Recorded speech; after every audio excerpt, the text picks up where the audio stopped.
more time doing things like this. This is an NFL helmet, and so is this, and this, and this. They may look the same, but they're not. These are some of the top-performing helmets players can choose from, with technology like this and this. To give players the best options, the NFL provides grants and data to the engineers and innovators working to build a more advanced helmet. Because raising the bar on helmet technology is building a better game. The NFL season is 17 weeks, 32 teams, 256 games, plus preseason and playoffs. That's over 50,000 plays. Like this one, each generating thousands of data points that can help the NFL understand player health and safety like never before. With Amazon Web Services technology, we'll simulate in-game scenarios millions of times to pinpoint where and how we can advance player safety. And that's building a better game.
Ladies and gentlemen, the 2020 First and Future competition will begin shortly. Please take your seats.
We're in the initial stages of revolutionizing the game.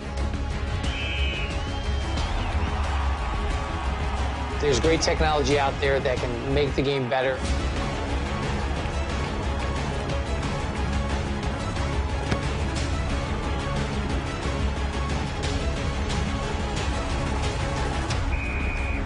We're looking at a whole new future.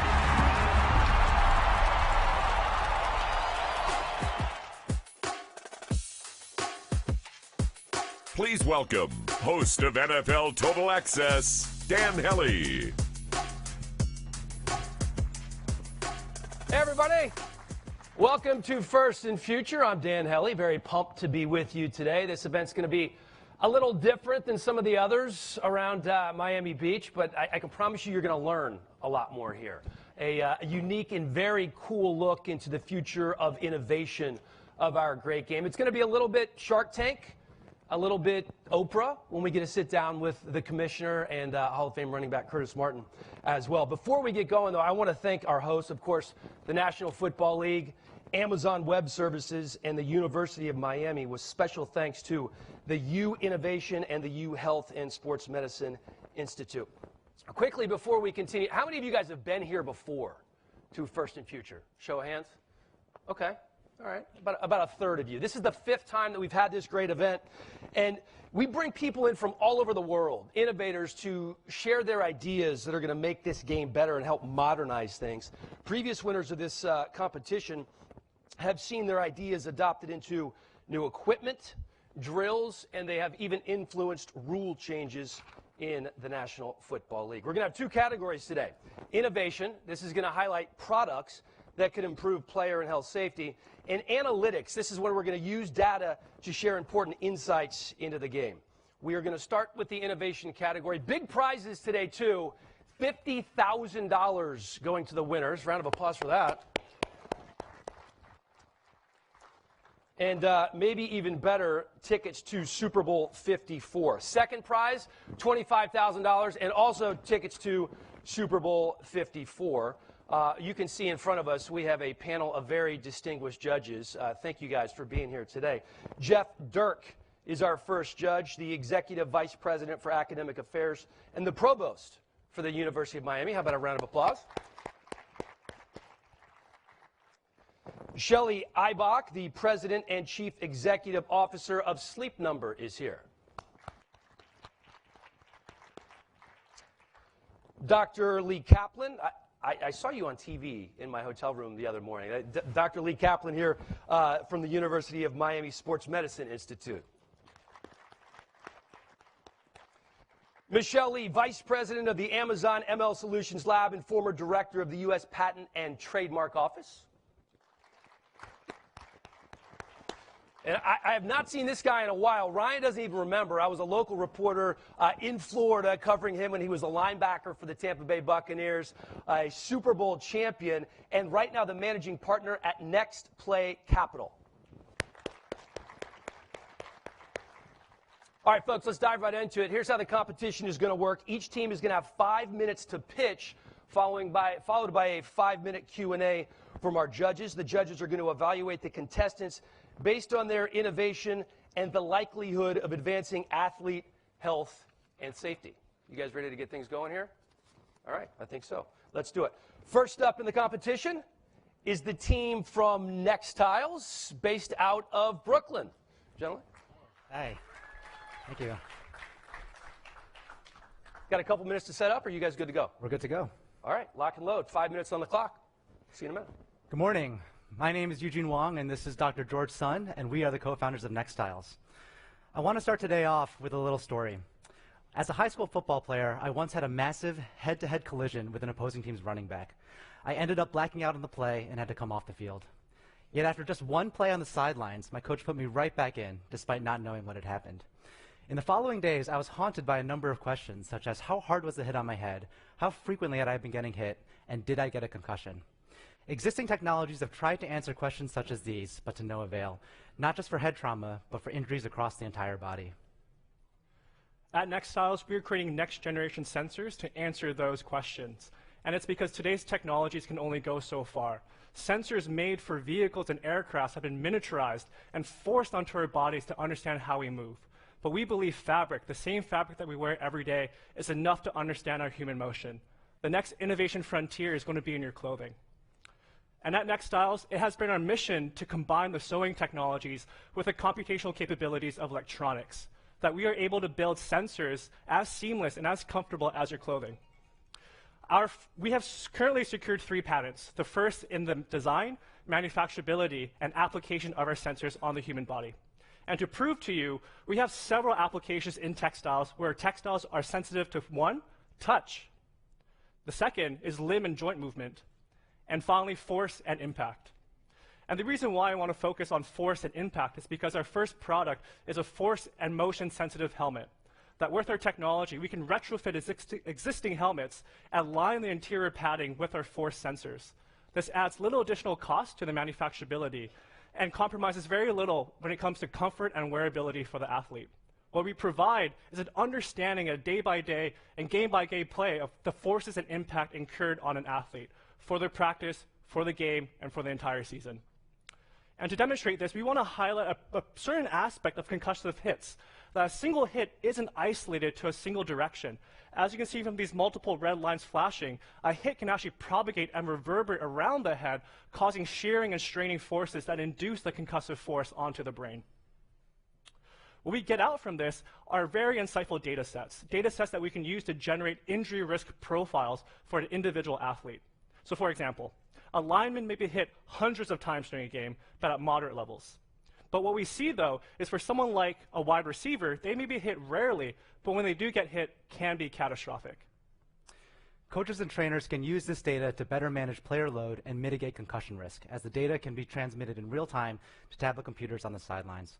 Moreover, this technology can be instrumental when it comes to the NFL's research efforts, as the value of the data only increases when correlated with existing data sets like player statistics and video streams. We are looking to 3 strategies to bring this technology to the marketplace. First, we want to work with youth sports leagues to retrofit existing helmets and equipment with contact sensing capabilities at a low cost and affordable rate. Second, we want to partner with one of the major helmet manufacturers to integrate this technology directly into the supply chain. And finally, we want to work with testing and standards committees to better define the notion of a quality helmet using real-world data. In the past few months, we have been validating this technology with potential customers that have been getting great feedback. Our technology satisfies a need in the marketplace that's not currently being met. Compared to existing camera vision systems that monitor motion, we are more affordable and require less calibration. And compared with existing wearable sensors like other helmet impact devices, we can achieve a more superior comfort level and get more granular data. But we can go beyond just equipment for the head. Given our modular technology, we can create a suite of apparel and equipment to understand the forces and injuries for the entire body holistically. To give you another example, for lower extremity monitoring, we can generate similar data sets of the forces and accelerations tolerated on the leg to understand and correlate the factors that contribute to ACL and MCL tears. And we've done just that. Beyond equipment for the head, we can create our sensors in different platforms. One is being the insole for gait analysis, and the other is for knee braces and elbow sleeves for joint analytics and joint movement. So our goal at Nextiles is to create a safer sport by providing apparel and equipment that's smarter. So that stories like Eugene, where he leaves a sport that he loves because of a fear of an injury, can be avoided at all levels of football, from the youth to the professional. This is who we are. We're a combination of both hardware and software engineering with expertise in the biomechanical and mathematical spaces from institutions like IBM and MIT. So far, we have secured several patents and completed regional and national accelerator programs. Currently in Brooklyn, we are there to establish and secure a manufacturing and supply chain so that we can push our product into the market quicker and are looking for any kind of partners to accelerate that process. Thank you so much, and happy to take questions. Wow. In TV terminology, you guys were right on point. I mean, the minute the clock went down, you were done. That was excellent. Thank you. I think we're going to start with Dr. Michael Swartzen, the team physician for the Dolphins. Since I left you out in the introductions, I was so excited about Ryan Neese, who's checking the technology right now, that I left you out. Dr. Swartzen, would you like to begin with the questions? Absolutely. So this technology has been around for at least 8 years. I've seen samples of this, and I know we're using it. What difference in the data set do you have that adds to what we have? And then how do we actually use that data to make it safer? Yeah, I can answer that question. So in terms of what we can provide, we can actually probably create more arrays and matrices of these sensors because we're sewing this directly into the padding. So rather than having a few, let's say 5 to 10 sensors onto the helmet, we can probably provide dozens more because we're using sewing technology on the area of like a few centimeters. So I think the resolutions is much more important in understanding where that force is going. And as illustrated in that example, forces actually reverberate around the head, so it doesn't really localize to, like, let's say, a left or a right. It actually can shear and cause that strain. And we think by providing more seamless and more sensors to the area of the head at a lower cost, can actually understand those resolutions of like what is a concussive force and what's the aftermath of that. How does it affect the other parts of the brain? So I have a question. So you showed two advisors up there, and of course on a startup, one of the things that's incredibly important is not just the idea, but also your network of others giving you advice. We saw pictures of two people. Could you tell us a little bit more about their background and their involvement in the company? Sure, I can take that one. So Dr. Buffy was a former biomechanical advisor for the Los Angeles Dodgers. He moved on from the Dodgers and is now doing a bunch of consulting, primarily first with baseball teams and then moving on to other sports. So he's a biomechanical expert, has been very helpful in helping us understand the data, figure out how it could be most useful. And then Dr. Sabine has had decades of experience working with various startups. He sold the company to IBM and eventually has been very helpful for us in the fundraising process and understanding how we need to build this company moving forward. So I very much like the idea that your sensors are in fabric, because if there's a concussion, that doesn't push up against your head, or if there's a head impact. My question is, you mentioned a sort of a three-pronged go-to-market strategy. One is to work with the sports youth leagues. A second is to partner with the helmet makers. And then third is the test and standards committee. Can you talk to me about the prioritization of your go-to-market strategy, what you're focused on first, second, and third, and why? Yeah, so I think first we wanted to see how we could get partnerships with potential with helmet manufacturers, but we didn't want to be beholden to the processes of a larger corporation. So we actually want to go first with youth sports leagues to retrofit and provide a retrofitting service to take in helmets, add these sensors, and provide that sensing capability. We can do that at a pretty low cost point of about $50 for a retrofit, and our sensors would cost about $25 to integrate. So a parent could send us the helmet, and then we could retrofit it, send it back, and then we could provide that data service to them digitally. You mentioned that you're validating the data in market, and you've received great feedback. How are you validating the accuracy of the data? Yeah, so right now, current technologies are using accelerometers. Accelerometers are, I would say, an indirect approach to understand the forces directed on the brain. But out of those calculations, we actually do see what we call the gold standard data sets from what we currently can get from the market, and that we're comparing that to the data sets that we're generating on our own. And we see a pretty good correlation in just the raw magnitude of numbers. Let's say this is a 5, we also get somewhere between a 5 as well. So the resolutions are almost the same. What we want to do in addition to that is to do more analytics, because we have the possibility to understand the direction and how these forces are actually, how each sensor is kind of related to one another, as a hit can actually reverberate. We think we can go beyond what's being given when it comes to accelerator data and actually use machine learning to understand how does one single hit actually cause or induce a concussive hit.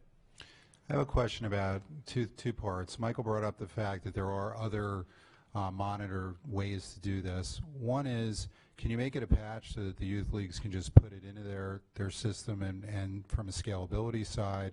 And then how does this compare to other wearables in terms of sweat, in terms of other things, and delivery costs? I think the reason Ryan hasn't said anything yet is he went to UCLA and you guys put Cal up. I'm sorry. Go Bruins. I can answer, I think, both of those right now. So I think the first question, actually, do you remind me the first question you had? So the first question was, could you just deliver a patch that they can do and it may be more scalable than you guys having to retrofit helmets? Yeah, we thought that by retrofitting helmets was kind of an easier design to gain that security that it fits in a particular helmet. But we also can create beanies as well, or some sort of headgear that they can wear separately from the helmet that they can wear on their own, and then combine that with their helmet. So that's a possibility as well. In terms of the sweat and the materials, actually this technology actually came from a material science lab. So when it comes to washability, heat, permeability and such like that, we're actually taking advantage of the base material, which is the fabric itself. So we actually have the access to a variety of materials that are available in the market, such as the materials you find at Under Armour, the materials you find at Nike. We can use those same materials and embed our sensors in that as well. So rather than making things from scratch, we can actually make it more comfortable for the wearer. We have timed out on the questioning. Great work, Nextiles. That was very impressive. Thank you, guys. Thank you. Thank you so much.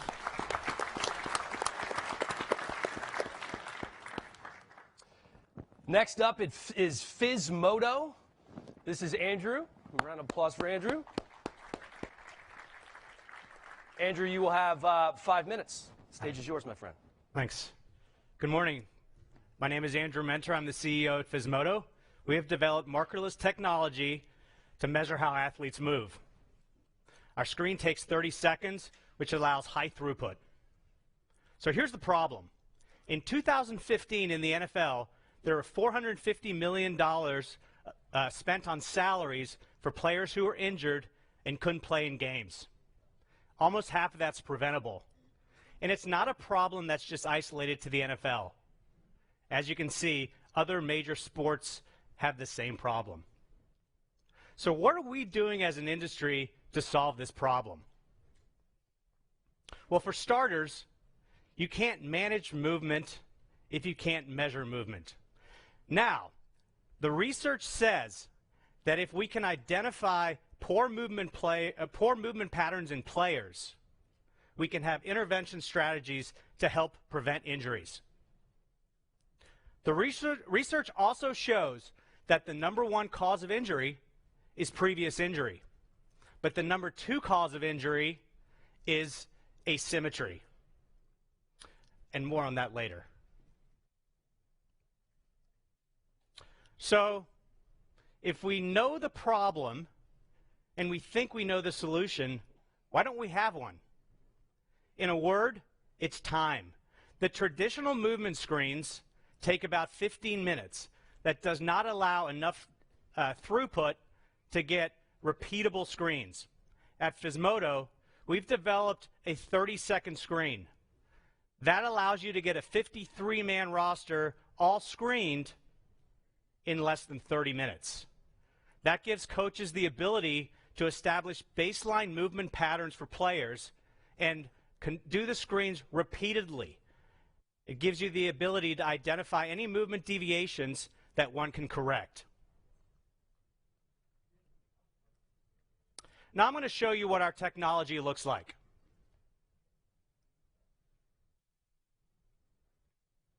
Our technology makes a skeleton of the user. We're looking at 25 joints.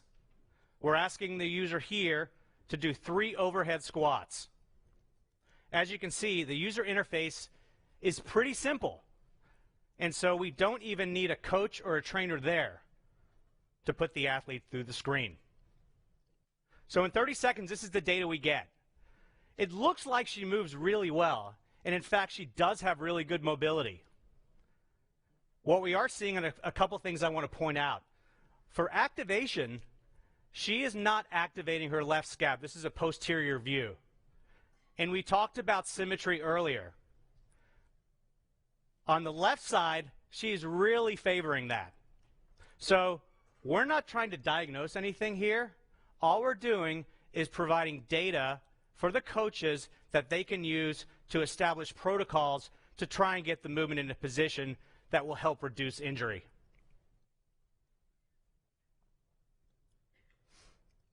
So here's who we're working with.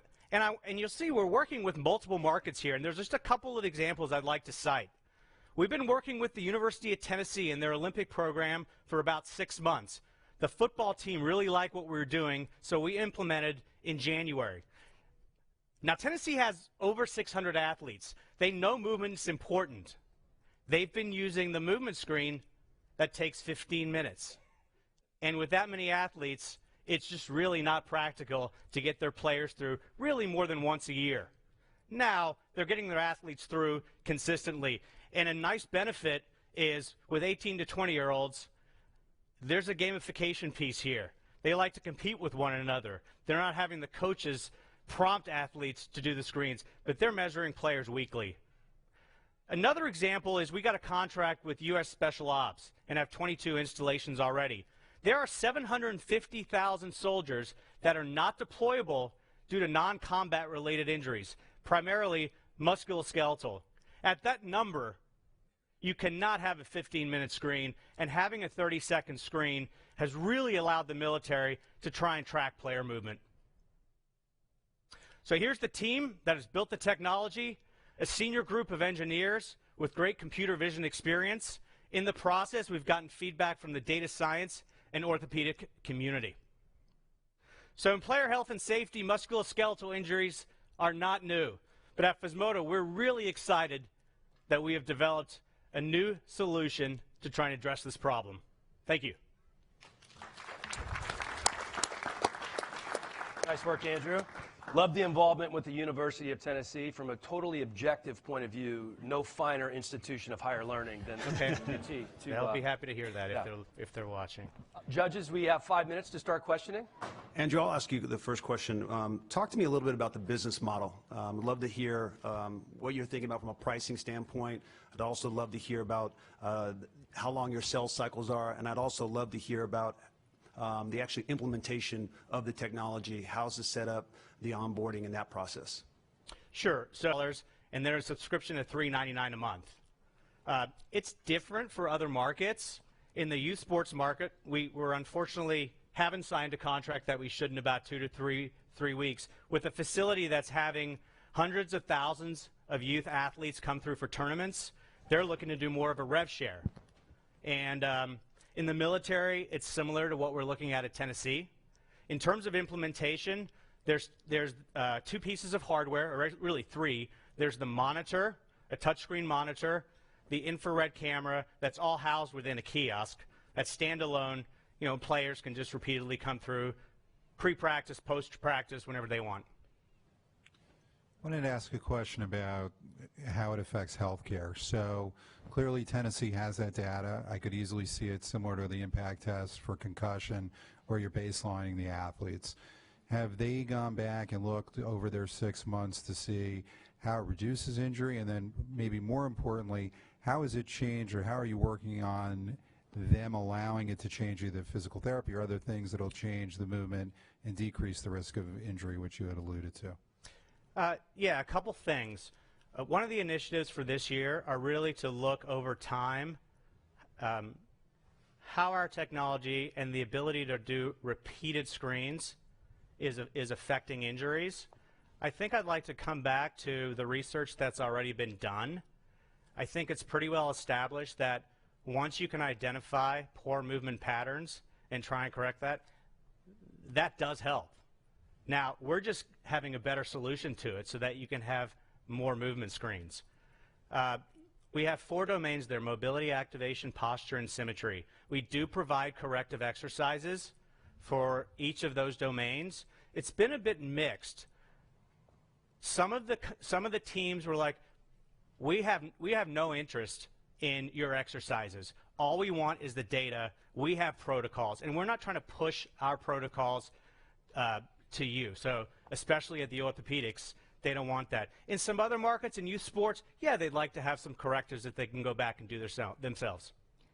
What does your competitive landscape look like? What keeps you up at night when you look over your shoulder and you're trying to stay ahead of whoever's got the next closest thing?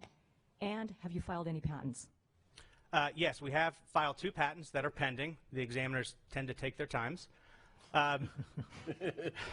Yeah.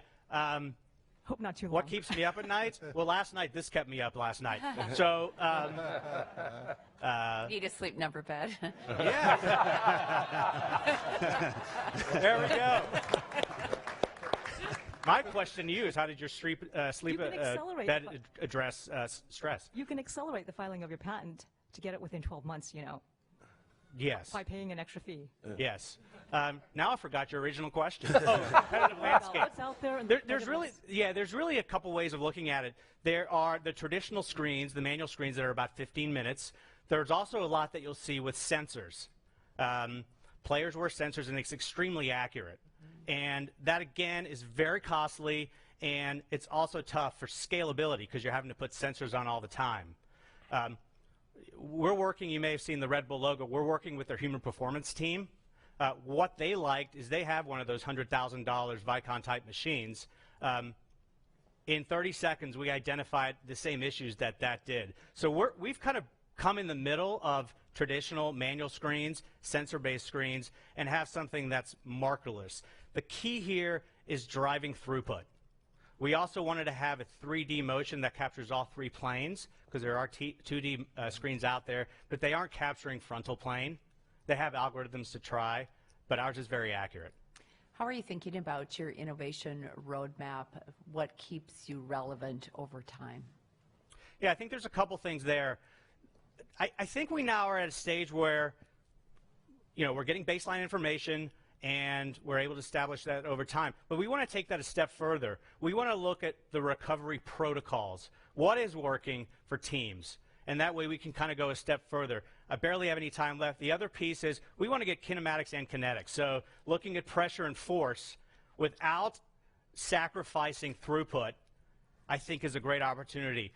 Doing the overhead squat with the pressure mat gets a lot more of symmetry, and again, getting the kinematics and kinetics. All right, sorry, Dr. Schwartz, that was the last question there. Physmodo, Andrew, nice job. Thanks, Dan.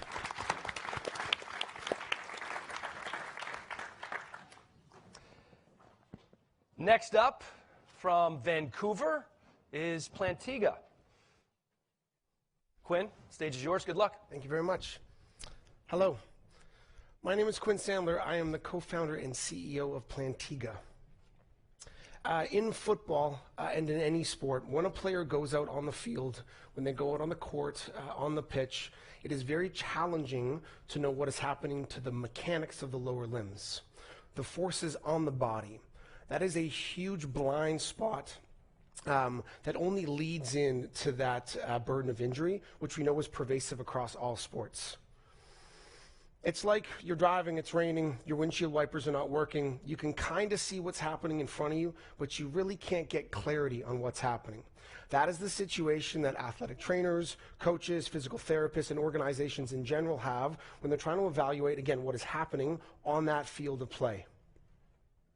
So what we've done is we've developed a system that allows a practitioner to objectively look at movement abilities, at performance, at readiness. They collect that with sensor insoles that go inside of any shoe, and they can measure that anywhere at any time. It's important that objective measures be the actual language that practitioners use to drive care. So some of the things that we measure is speed, power, vertical jump performance. These are some of the best parameters for evaluating player health and performance. We validated these measures internally as well as at the Canadian Sport Institute in Calgary against the gold standards. Let's take vertical jump performance. I can measure that at the combine. I can measure that in a lab. Where it's important is when a wide receiver is running downfield, jumping to grab a ball over a cornerback to take that ball down and win the game. Measuring that vertical jump performance is critical. That's what we can provide. Let me tell you a little story to root this in reality. So one of the best teams in the world reached out to us last year about supporting their work in a return to play with one of their star athletes. So he was coming back from an extreme, serious lower body injury. So we start collecting practices and training sessions. We can see very, very high asymmetries on that left limb, which is what we would expect. As weeks turn into months, we can see that trend come down. At about the 4 or 5 month mark, we can really see that we are at a level that is stable and that is much lower than where we were 4 or 5 months before. So what we did here is we added in the confidence of the performance staff to make the decision to put them back in, but also to show and help show that the programs that they were putting in place were actually helping this athlete get better, get healthier, and get back on the field faster. This is not a unique story that we have to that team. We count close to 30 customers across the NFL, the NBA, Major League Baseball, and MLS. In all of these situations, we are tracking return to play progressions. That same blind spot of looking at the lower limb mechanics in the real world is also the reason why we've closed a number of physical therapy clinics, rehab hospitals, a very large military contract, and a number of research institutions.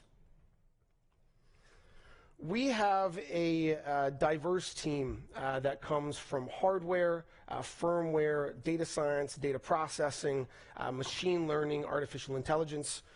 We also have some of the top minds in the world on performance, on applied sports science, and in physical therapy, driving the application of our data. So we're building an AI that we call Norman. So that's a tip of the hat to my late father, who was actually the co-founder of Plantiga, whose name was Norman. We've collected on about 600 athletes. We have about 15,000 data sets. What we can see in that data is extremely exciting.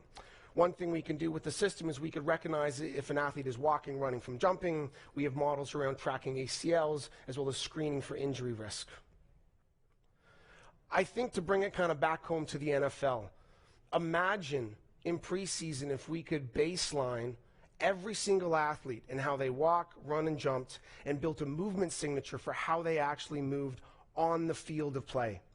Then you apply Norman and AI to that to look for deviations outside of that normal bandwidth. Imagine what that would do. Then, once they're injured, which almost every athlete does battle, now you have a movement signature on file, again, from which to objectively track that return to play process. We feel strongly that connected footwear will be a critical part in how we evaluate players, all athletes, and just general people, and we feel like we're leading that way. Thank you very much.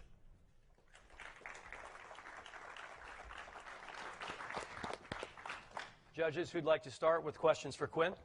So quick question first. What's your IP position on the product here? So we have 4 patents, 2 around connected smart footwear and 2 on the actual methods of the hardware insole itself. So as they're just passing around, you actually see the insole and the pod in the arch can Velcro in and out or get put into an orthotic or custom into shoes as well. And is the data streamed in real time, or is it stored on the device? The devices are time synchronized and calibrated. It's stored on the device. They're powered by supercaps, last for 5 hours, and you upload that data after, time synchronized and time stamped. You said they last for 5 hours. Where do you actually recharge? I'm looking at the insole now. How do you recharge these? So we have a dock where you put those pods on and uploads that data in about 15 minutes. And then within seconds after that, that comes up on a dashboard. They can look at reports, print reports. We provide that raw data and the metrics as well to a number of different organizations. So from a functionality standpoint, have you had trouble or feedback from the athletes that wear multiple pairs of shoes, multiple pairs of sneakers or cleats or whatever sport they may be playing, in terms of trying to get one sole to another pair of shoes and back and forth? I mean, that just seems functionally tough. Yeah, so obviously the goal is to get that wireless. We had models before that like wireless is a very hard thing. So the goal is to get there. Right now we actually haven't had that much pushback. Because we're in later stage rehabs and we're looking at assessing performance, they take the insoles, they put them in, or they kind of embed them in their orthotic. They go and train, and then they kind of take it out after. So right now, it's not inhibiting the growth of it, but obviously that is something that we recognize that we want to advance. What's your per unit cost, and how do you scale? So we manufacture this internally. We sell this to organizations for $6,000 a year per set of pods. Some organizations have bought several kits. Some only have one. We're adding between 8 to 10 customers per month, and those come from teams, universities, all the way down to sports medicine clinics, orthopedic groups, and so on. So really our goal is selling to practitioners as a practitioner's tool, and then ultimately kind of taking that downstream to the regular athlete, to the regular public. You mentioned that you have data sets on some 600 athletes, 1,600 data sets. How did you get the rights to that? To train your models and to do your analysis? Yeah, so in all of our contracts, we request and they sign off to have access to that data on an anonymous level for internal purposes only. But we don't own any of that data. But that's how we get it from our services agreement. Are these waterproof? They are waterproof, yeah. And have you looked at any of the data from stress injuries or overuse injuries? So I didn't mention it up there, but we have close to $1 million contract with the Canadian Department of National Defence to apply what we're doing to that exact problem. With your product roadmap, as you think about the evolution and becoming more effortless, wireless, et cetera, how does that impact the current tool that you are selling to customers today? Does it make it obsolete, or do you have an evolution of it? Definitely we have an evolution. I don't think it makes it obsolete. What we're doing right now, so we sell a subscription per month or per year. So as we develop new hardware, we actually refresh that hardware with our current customers. As we move forward, we fully expect that they'll be buying the hardware outright and then paying a subscription per month of maybe $15 or $20 is how we imagine that kind of going down to the general public. I see. Team is important. Talk a little bit about your team and what makes your team so special. So my CTO was a tech lead at Tableau, which is one of the kind of largest data visualization, data processing companies in the world. Our head of applied science is a guy named Dr. Matt Jordan, who is a world authority when it comes to force plates, asymmetries, and return to play and performance. We're very fortunate to count Brandon McDaniel at the Dodgers, Steve Smith at the Wizards, Dr. Kyla Holtz, who is a physiatrist, really just driving the application of our data in those fields. Any more questions? You mentioned that the data you've validated it against the gold standard. Yeah. How is that changing and evolving, and what is your ongoing evaluation? So we actually have an internal data collection and validation group of an exercise physiologist and a biomedical engineer and a mechanical engineer. So what we do is gold standard for speed is timing gates and speed guns. We've collected a lot with Qualisys motion capture systems. When we're looking at jump performance, we're looking at force plates. We've been doing a lot of work around trying to predict peak ground reaction force from force plates and the insoles. So that is an ongoing effort. We're publishing in 2 journals in the summer, but it is a resource that we've invested as a company where data validation is a part of our integrity. So it's what we spend a lot of resources on. All right, we are out of time. Quinn, okay, thank you very much, Plantiga, guys. Thank nice you. job. Yeah. Thank you. The final team in our innovation category is protected. Tim and Kevin, come on up. You have 5 minutes, gentlemen. Thank you, sir. Appreciate it. First, I'd like to thank the NFL for this truly amazing opportunity to advance the game that we all love. We are protected. We're a team of 3 former Duke football players and engineers working to revolutionize athletic protection with 3D technology. My name is Kevin Guessman. This is Tim Skapek, and our third founder is Clark Bullitt. In the fall of 2018, our Duke teammate Daniel Jones went down with a collarbone fracture. Without an adequate solution to protect this area, our athletic trainers came to us to make a custom device. Using 3D scanning and printing, we created an anatomically fitting brace that would act as a bridge over the collarbone. Working directly with our athletic trainers, we optimized this device for Daniel's unique range of motion so that he could return to the game just 3 weeks after this injury. When we saw the impact this had for him and the rest of our team, we knew this could be something used to help athletes everywhere. When we looked at the landscape further, we saw serious room for improvement in protective devices. For decades, athletic trainers have hand-molded thermoplastics to protect point injuries, dislocations, and even fractures. But nobody on our team liked wearing these bulky and uncomfortable devices. Many refused to wear them altogether and tried to just play through the pain. Additionally, generic equipment, from ankle braces to wrist splints and even soccer shin guards, are poorly sized, uncomfortable, and can limit mobility. Sometimes, small, medium, and large is simply not good enough. Our patent-pending solution is an intuitive, adaptive, and scalable process for creating custom protective devices specific to any athlete and any injury. First, you capture the athlete's anatomy with a 3D scan, a process that takes under 30 seconds. Then, CAD modeling allows us to design a device that molds exactly to the scanned anatomy of the athlete. Finally, we use 3D printing to bring that model together, giving athletes everywhere the chance to feel the magic of a perfect anatomical fit. Our go-to-market strategy involves introducing this scanning technology into training rooms everywhere. Taking a scan is as easy as taking a video with your cell phone and requires just a small attachment for a regular iPad.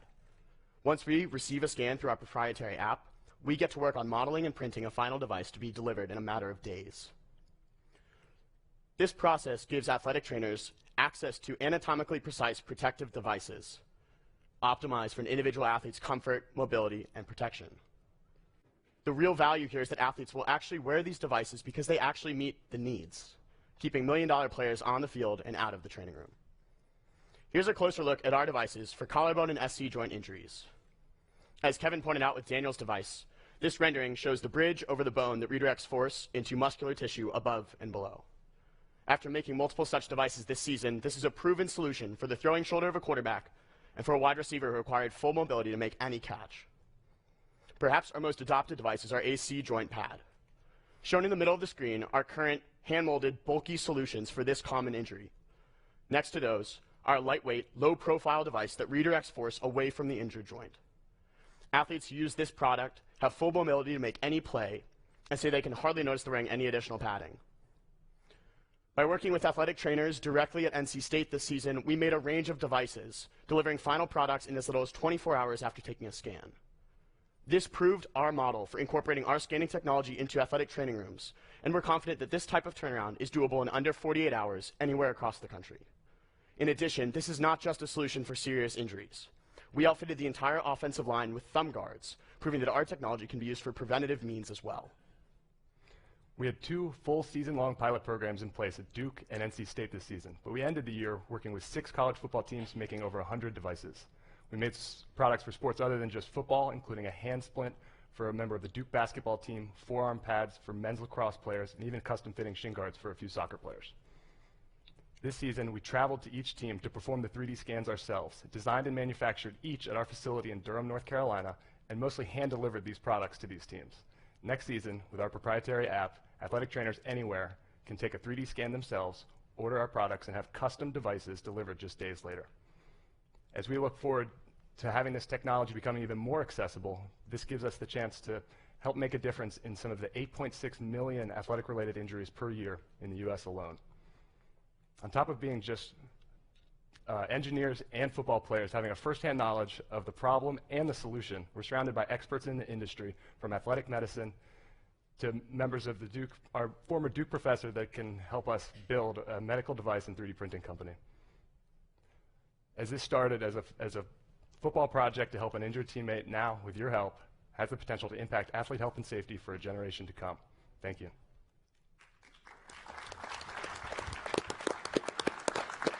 Excellent work, gentlemen.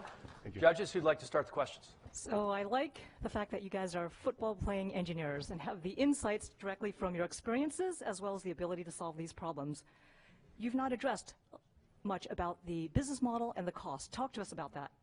Sure, definitely. So that's a great question. Our costs are directly tied to the proprietary materials, 3D printing technologies that we're using, but we're able to competitively price these products this past season between $100 and upwards of $1,000 per device, depending on the use case, the turnaround time, the application. Our model moving forward, as we look to incorporate this scanning technology directly into athletic training rooms, is to seek a subscription for basically access to our service, access to our app, to be able to order these products and take scans, and then charging for individual devices as well. We've reached these conclusions for the prices of devices currently by speaking directly with athletic trainers and determining what type of value we're really delivering by a certain device, and also pricing them compared to other current generic custom solutions on the market. I have a question about the market size. Clearly, this is useful, and Hap's given us help when we played up at Duke. I take care of the University of Miami, so I appreciate that, him in the video. But I am questioning the size of your market. Obviously, this can be used. I'm impressed by what's being passed around in terms of the customization, especially around the shoulder. But can you scale this to youth pads for soccer and other things? And how are you evaluating how big that market size is? Definitely. So we've started, again, with a true focus in football because that really is what we understand, and that's where our experience has been. As Kevin mentioned, we've worked with a number of different sports, really to try and explore exactly what the possibilities are here. When it comes to scaling broadly beyond just a football athletic training room, it really comes down to the technology we're using. The sensors that we're using in the attachment for an iPad give us access to certain sensing capabilities that will actually be natively available in smartphones in the coming years.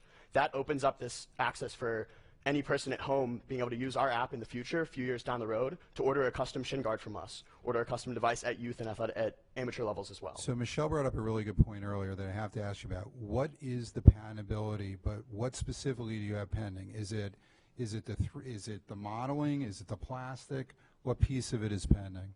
So we have 2 patents pending. The first is around the methodology and the utility of creating anatomically precise protective devices, with the uniqueness being some of the scanning and design process. The second is around the designs of some of the specific devices that we've showcased here today.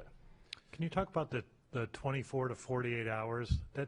Is that the right time scale to be responsive to the needs that we're talking about for this application? It seems a little long to me, so I'd like to hear a little bit more about that. So we can give examples by talking about some of the teams we worked with this year. NC State is right down the road from us. We were able to take a scan after a player might have been injured on Saturday of game week, taking a scan on Sunday, delivering a product for Tuesday practice for him to practice with it all week going into the next game.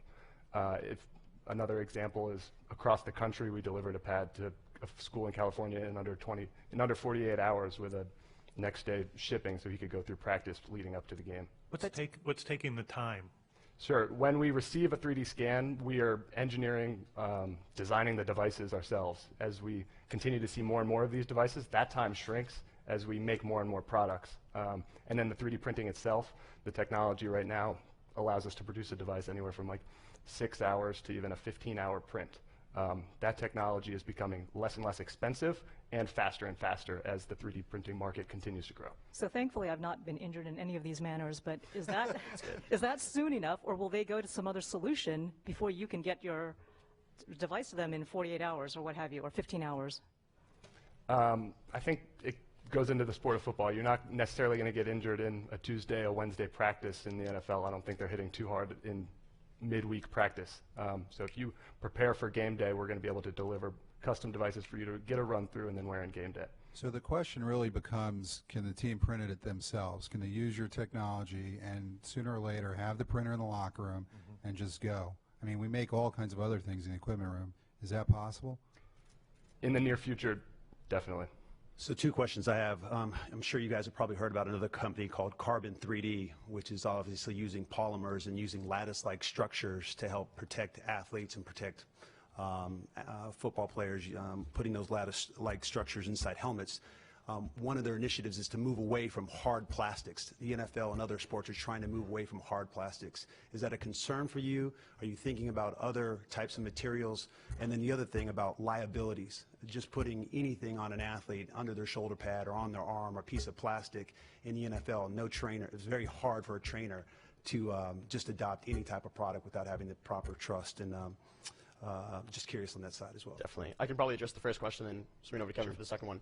In terms of materials, that's actually something that's really exciting. We've already experimented with elastic materials, with materials that have a different type of toughness, of strength, and that's actually one of the most growing parts of this industry is access to, in a way, different colors to print with, different materials to print with.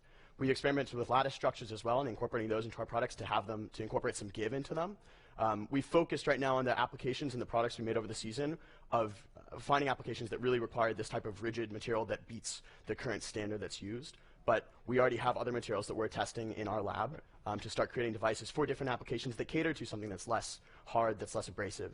And being able to move down the line, we are able to actually start incorporating some of our own proprietary technology into these into the materials we're printing with, and also rely on the other companies that are just expanding the space and blowing it up by creating new innovative materials to be used in these products to make them safer, more comfortable, better in the future. To highlight some of the comfortability aspects, it is having players be comfortable wearing them underneath shoulder pads.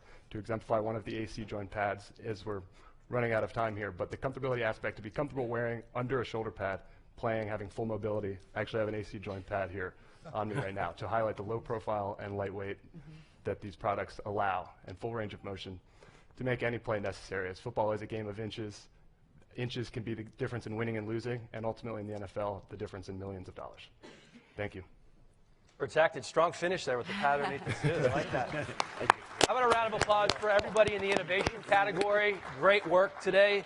Gentlemen, we're going to make some changes to our judging panel right now. Jeffrey Dirk, Shelley Eibach, Michelle Lee, and Dr. Michael Swartzen are going to switch out. Round of applause for our judges who are leaving, please. We're going to move on to our second category. That's NFL Analytics. Finalists in this category are going to present insights that they have discovered about injuries in NFL games and how those injuries might be reduced. For this category, the NFL provided game data from 2 NFL seasons, including player tracking data from Next Gen Stats and injury data about injuries to the feet, the ankles, and to the knees, and information on the field, such as what the temperature was like at game time and other weather conditions for NFL games. The NFL asked the competitors to take all of this information, to analyze it, and to try and uncover why injuries have occurred.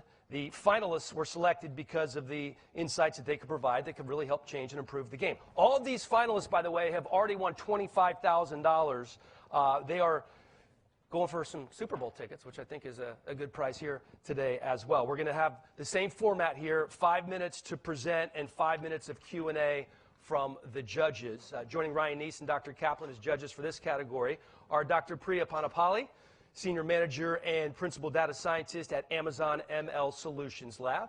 Welcome. Eugene Chen, Director of Personnel Analytics for the Miami Dolphins, our second member of the Dolphins here today. Thank you, Doctor. And Dr. Nick Zinarimas, Vice Provost for Data Science at the University of Miami. Welcome. Our judges are going to be looking for creative insights to help explain the causes of injuries on the field. All right, let's get started here. Our first competitor is Elijah Hall. Elijah, welcome to the stage. Thank you. You know the format by now. 5 minutes. Stage is yours. Thank you. Good morning, ladies and gentlemen. My name is Elijah Hall. I'm a data science consultant with Accenture. And I'd like to share with you some of the findings from this investigation between lower limb non-contact injuries, field type, and player movements. First, 40% of all NFL players are going to incur a lower limb non-contact injury within the next 2 years. And that's why this is so important to the NFL. Next, specific to field type, there's a 60% increase of risk of injury on synthetic fields over natural fields. And that's associated with the specific field type itself, but more importantly, player movements.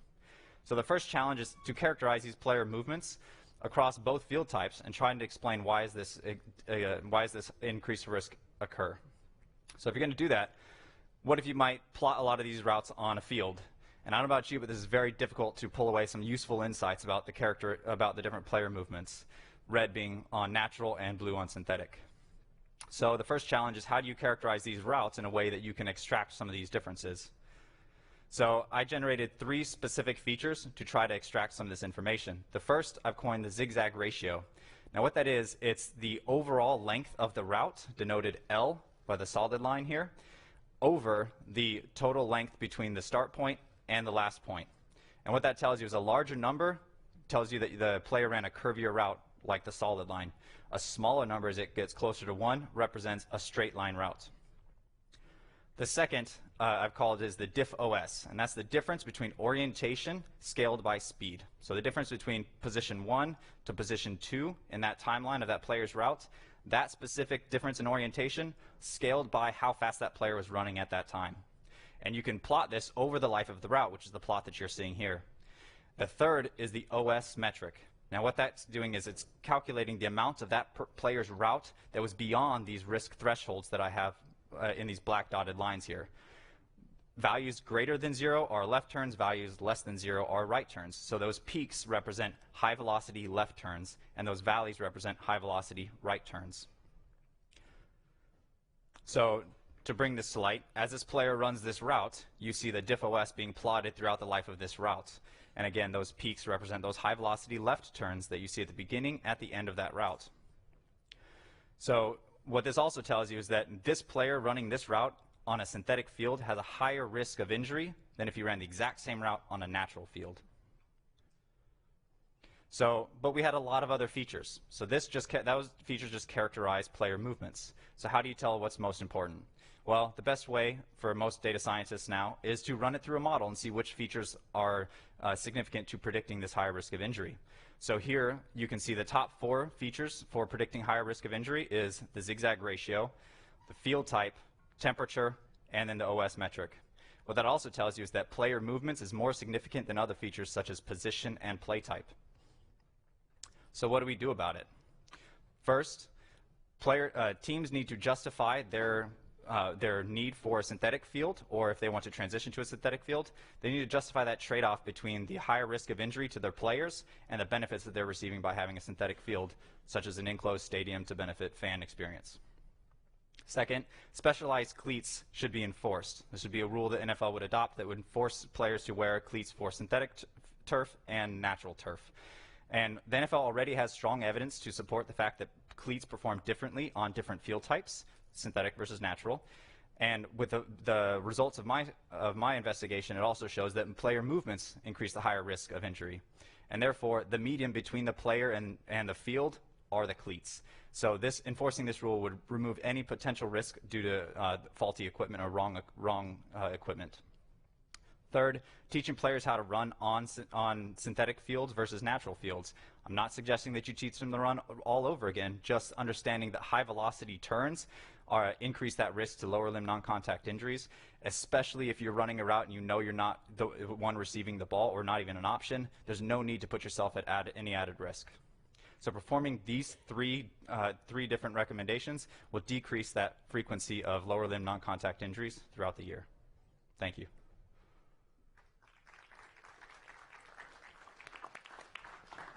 Guys, who would like to start with Elijah? So I really like the zigzag metric and some nice feature engineering there. Can you tell me a little bit about how you split your data into train and test, and if there was any cross-validation strategy that you used? Yes.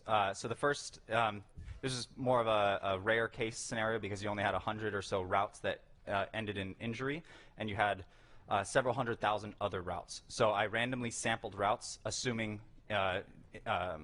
there's zero dependence between routes, and then created a balanced set and used that for training and testing. And I split between 80 and 20B just because of the smaller sample. What exactly do you mean by it's 95% accurate, the XGBoost model? I mean, how does that compare to a baseline of just guessing no injury on every single play? So that's on a balanced set, and so a baseline, if you're going to just guess no injury on every play, that's assuming you had an unbalanced test set. So because it's balanced, it gives you a relative understanding of accuracy. But what does 95% mean? 95% means you have a 95% chance of actually predicting that player is going to get injured on a play, as on a synthetic field versus a natural field. I have several questions, although I'll try to be very brief. First of all,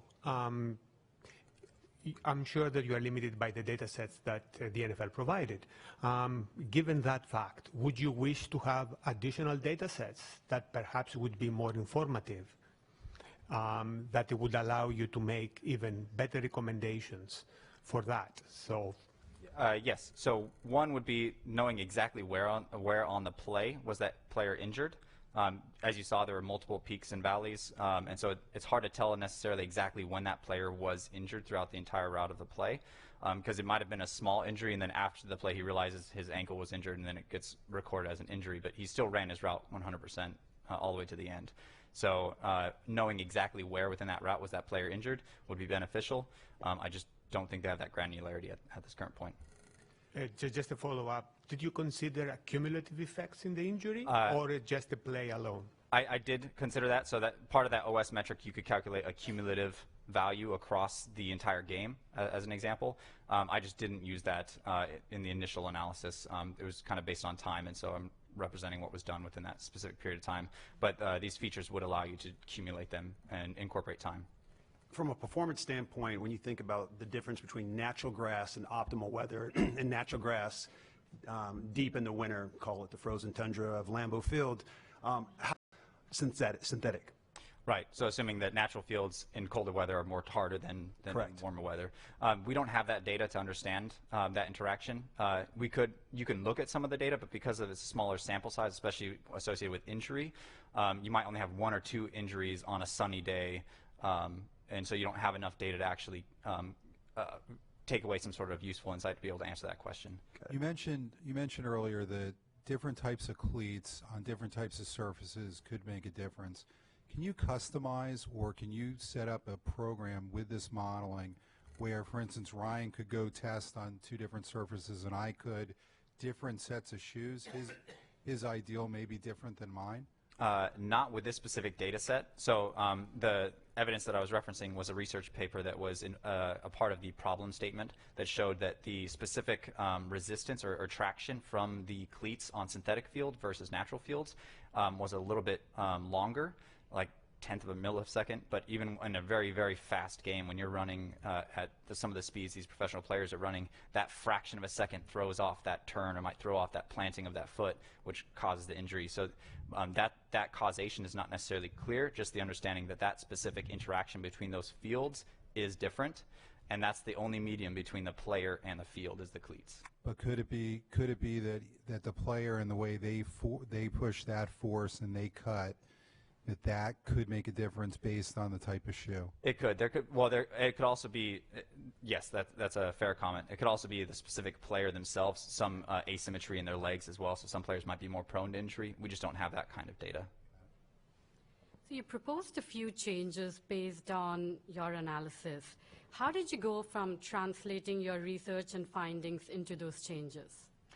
So part of it was, how do you understand the specific player movements themselves, and how do players run? So one was an example, teaching players how to run properly. Well, they have so much going on in their head, what play they're running, how they're playing, where all the other players are relative to them on their route, and how they're supposed to be, either distracting the team or running and going for the ball. They have a lot of things going in their head. But so adding one more specific thing, just understanding that the way you run is risky and how you run. Players who are injured have this constantly in their mind. I need to be careful how I run this way to prevent the additional risk of getting re-injured. So just telling them this additional fact that, hey, by the way you run in synthetic fields might add this increased risk. I don't believe is any sort of necessarily additional task given to a specific player. But that was just one example. Cleats, that was part of the problem statement as well. So once I did the analysis, going back to the problem statement and figuring out how do I answer some of the key questions, that was kind of the thought process in curating these 3 different recommendations. Judges, unfortunately, we're out of time. Elijah, thank you very much. Thank you. Appreciate it. That was Elijah Hall. This is Ben Jenkins joining us on stage now. Thank you. Ready to roll? Yes. You have 5 minutes, Ben. Stage is yours. Appreciate it. Yeah. Good morning. My name is Ben Jenkins, and I'm a student at the University of Colorado, Denver. I currently work in data science, and I'm very interested in sports analytics for a while now. I've done some analytical work with the NBA, and I was very excited at this opportunity to analyze the NFL data and hopefully uncover the factors that contribute to lower limb injuries. Next slide. It's not working. Okay. So we have verified that synthetic surfaces tend to have more injuries.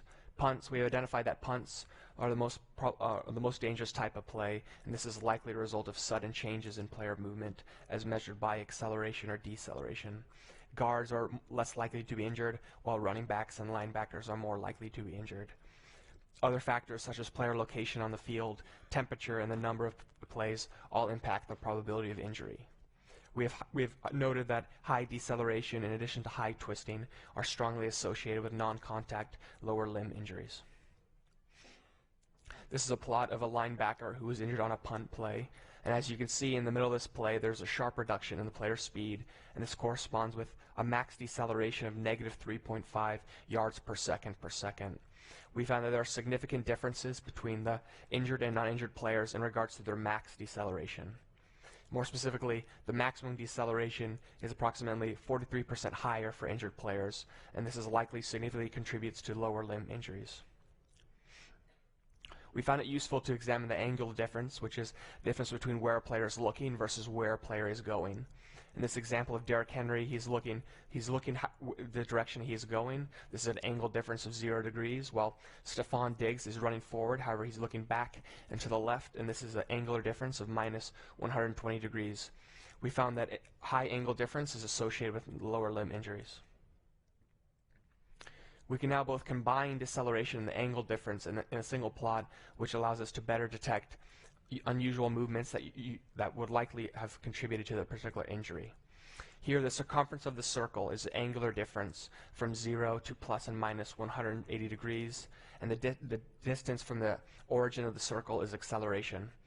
As you can see by those red points, there's a specific spot in the play where the player is slowing down rapidly, and this is accompanied by high amount of angle difference from minus 80 degrees to minus 170 degrees. So the player is slowing down rapidly, and he's looking back and to his left. This is most likely where the injury occurred. Additionally, max deceleration is higher on synthetic turf compared to natural turf, and this is plausible that this is one of the reasons as to why there are more injuries on synthetic turf. Injuries on synthetic turf occur over 1.8 times more often than natural turf, and they tend to be more severe as measured by the number of days missed due to injury.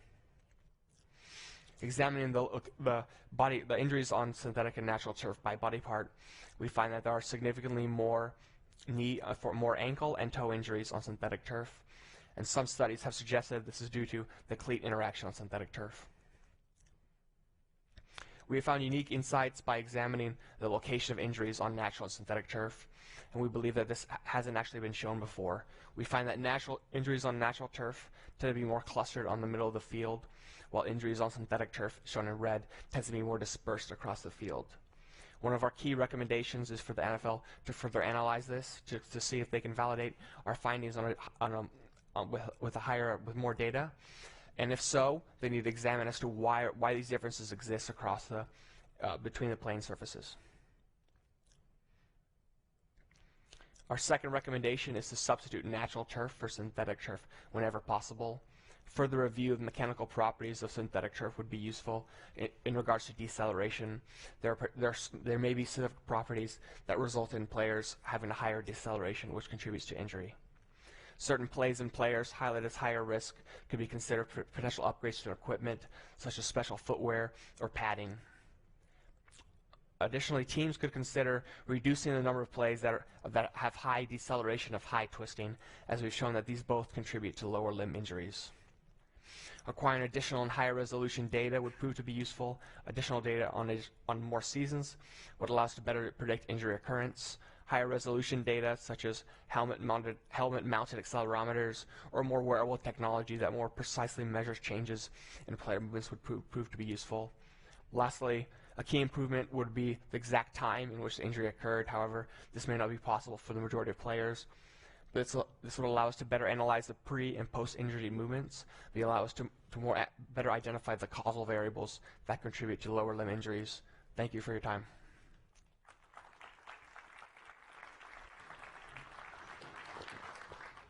Judges, who would like to start questioning for Ben? I can start. Truly impressive.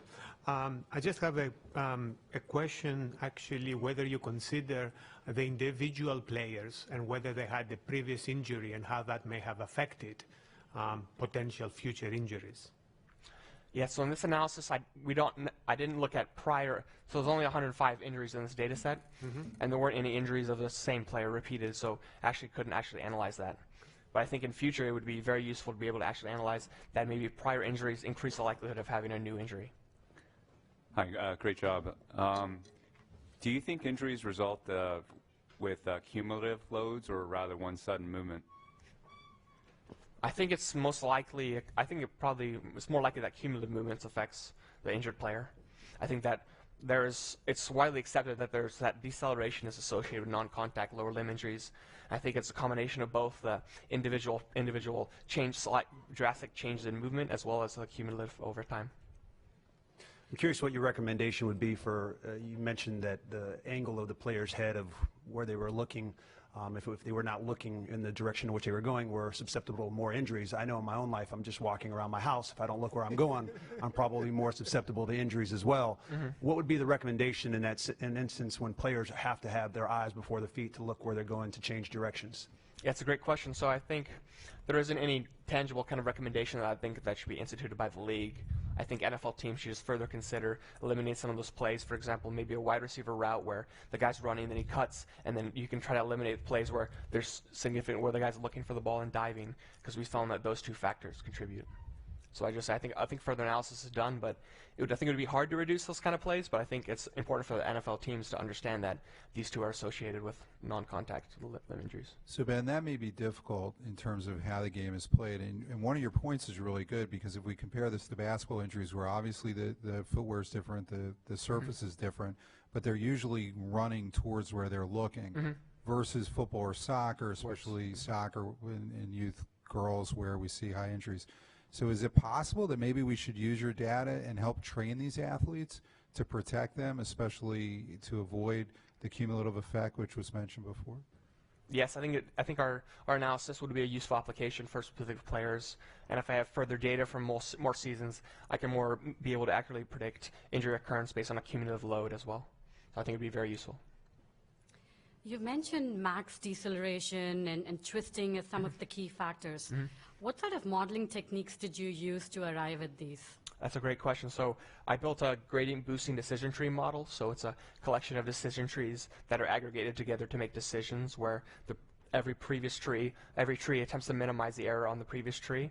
So I used it based on I did some feature engineering, so creating like max deceleration, looking at acceleration, looking at the angle difference, and then I created a model to predict whether or not an injury would occur. I evaluated the model using a k-fold cross-validation, as well as I held 25% of the data in a test set where it was evaluated. The performance, I think we have a slide where I can show you the performance of actually the model based on data that it hadn't seen, if possible. 1 second, but So the model was evaluated based on a World War II technique called the area under the curve of an ROC curve. It examines the true positive rate and the false positive rate. An ideal model would have an AUC of 1, meaning it correctly predicted an injury at every time. A terrible model would have an AUC of 0, meaning it didn't actually predict an injury and just voted that an injury would not occur. A random model, a random classifier with no predictive ability, has an area under the curve of 0.5, and our model has an area under the curve of 0.78, which is better than a random classifier. However, it's not perfect. I think it's very difficult to be able to accurately predict injuries, especially with this data set, how there's only 105 injuries. But our model does perform better than random. However, it's nowhere near a perfect model. I don't know that we're going to be able to get that slide up. That's fine. No, it's not a problem. Yeah. You also alluded to the fact that there more injuries happen closer to the sidelines as well. Yeah.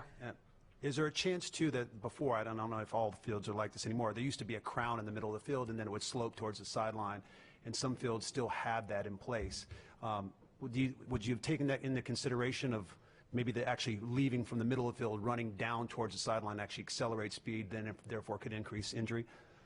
I actually did not. That's a really good question. I actually did not take a look at that, but I think there could be some consideration into that. I was also intrigued by that location on the field slide. You think a lot of them are punt collisions? Punts typically occur at that area of the field. I mean, I noticed on the first slide you mentioned that punts have a higher risk of injury as well. Yeah, so I think punts definitely could have. I also examined punts, the location of punts, and I found that exactly as you said, the injuries tend to occur where the ball is punted to around the 20-yard line. And I think that could be a factor. Another potential factor could be the way that how cleats interact on synthetic turf. And so this may suggest that non-contact injuries may play a larger role on synthetic turf. But absolutely, I think punts could be a likely culprit, is why we see those differences. All right, that's the last question. Ben Jenkins from Denver, Colorado. Thank you very much. Appreciate it. Thank you.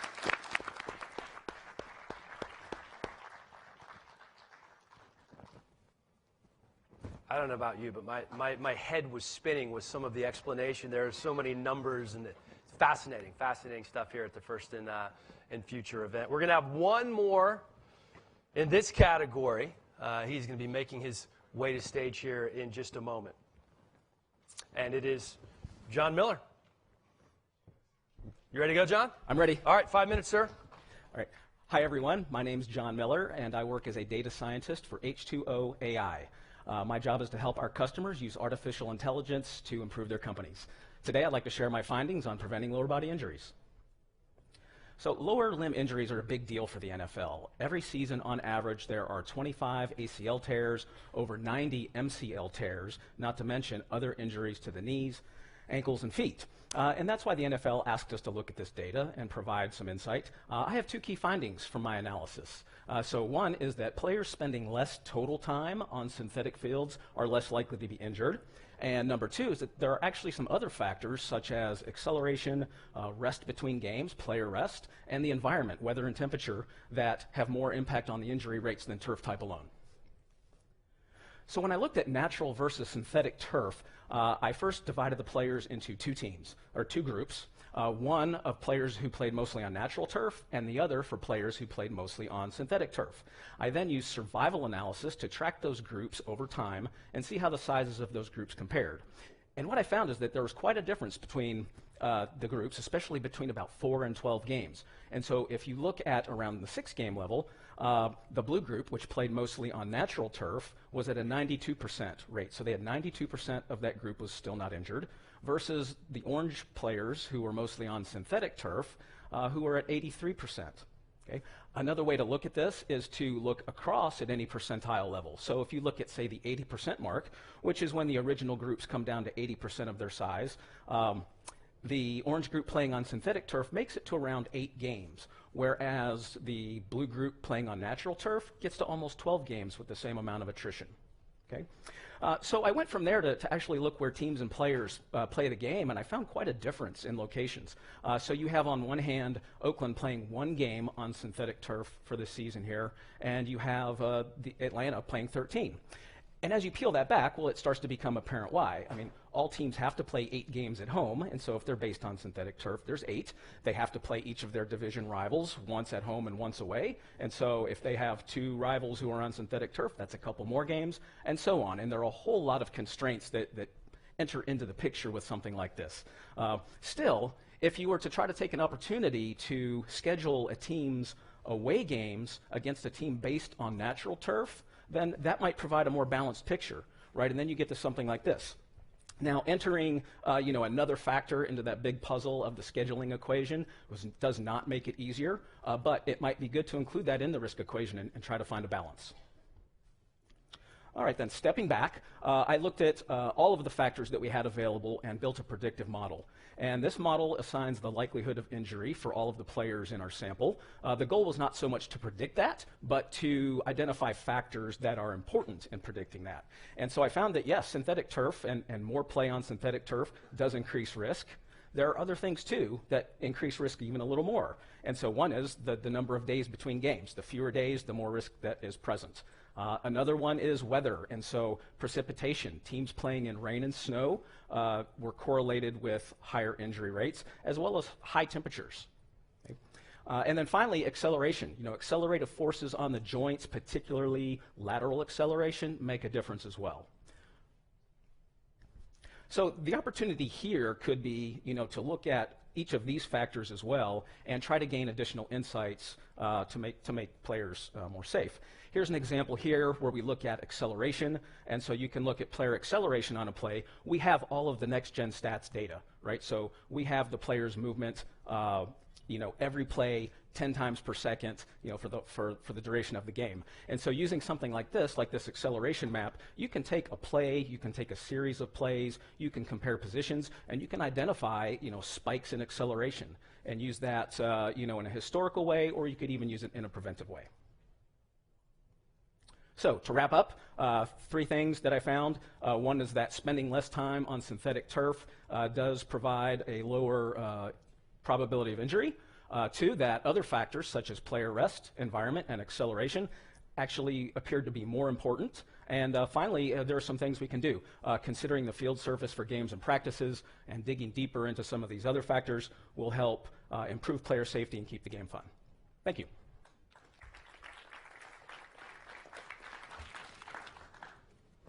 Judges, who would like to start? When you define player rest, is it just from one game to the next, or is it actual rest on reps? Is it rest on the type of surface? Is it, how do you define rest? It was actually days between games, okay. So we're able to track that, yes. To follow up this question, did you find that if it was consecutive games in synthetic turf versus a break, or it was just between games, respectively of the turf? There were both things present. I did not, determine the absolute difference or compare them, but yes, the factor does include days between games. So if a team is scheduled on a Sunday and then they play again on Thursday, that has an effect, as well as, it's somewhat tied up in position. So if, you're a starting offensive lineman or a quarterback, you're in every play, every game, whereas maybe as a running back or another position, you get rotated in on a different basis. Both would be factors. Yeah, I was wondering why you decided to model on the player level rather than the play level. I mean, you can imagine a player who primarily plays on synthetic turf, but he gets injured on grass and vice versa. It seemed like if you're looking at cumulative effects, you could just model that at the play level as well. Yes, you could. And so I looked at both the play at the time of injury, or the type of turf at the time of injury, and didn't find that to be a meaningful factor compared to total time. And so that's what led me to aggregate to the player level. Also, I think that focusing on the players is a better way to look at the data, because we're really trying to keep players safe and not just keep a single play safe. Is there any other kind of data or tools you wish you had access to? What is it and why? Oh, sure.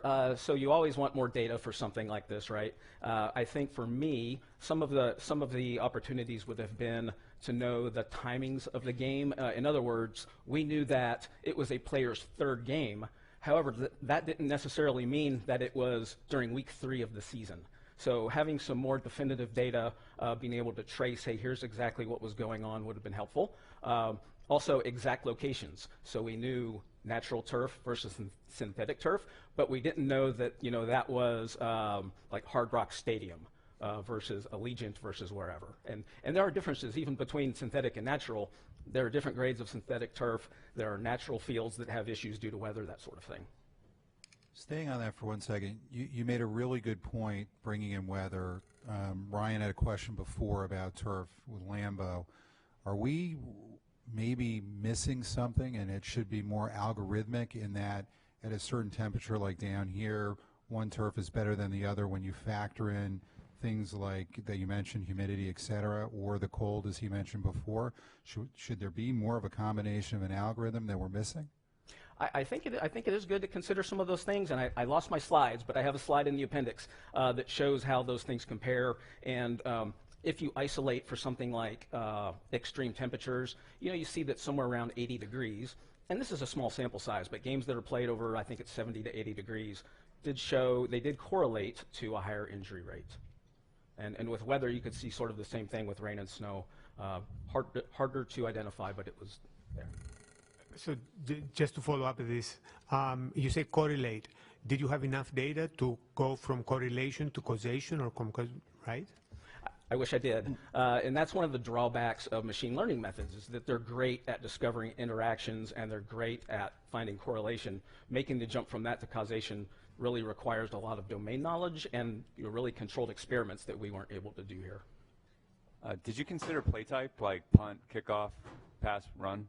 I actually took that out because everybody knows that kicks and punts are dangerous, and so we've already addressed that issue a little bit, and so I didn't want that to influence the model. But if it is in the model, it certainly is a big factor as well.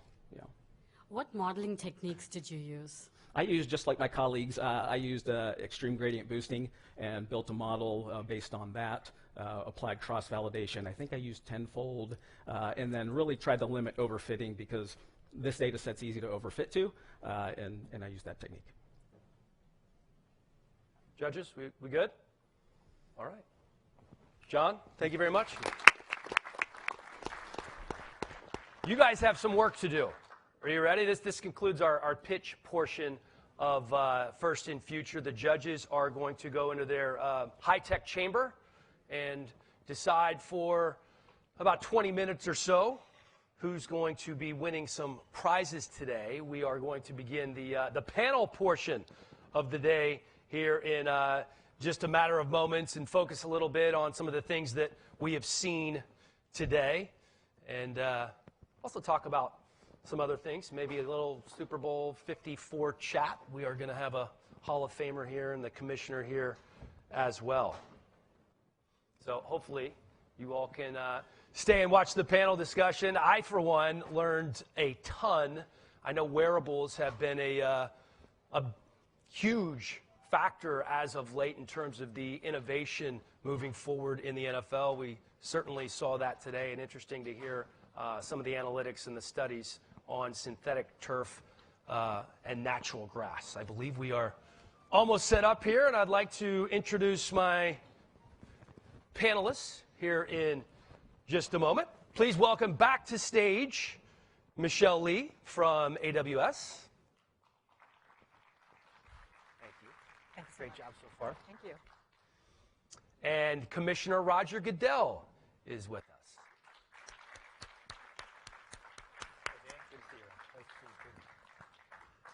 And finally, last but not least, Hall of Fame running back Curtis Martin.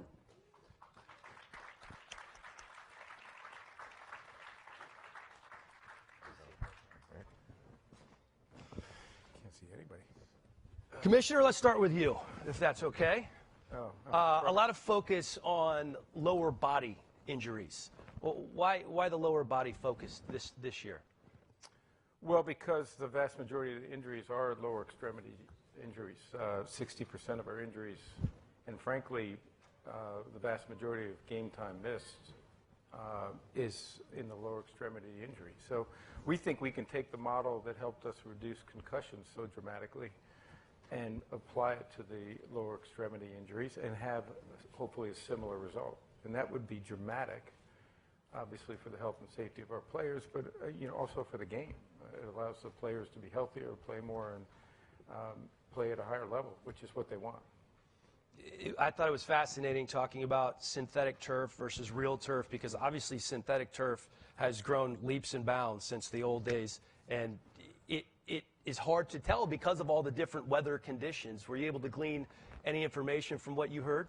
You know, I thought it was very interesting, and I think it's going to be great to see how that comes out. And what we have now is so much more analytical ability, partly because we have great partners with AWS and we have more data.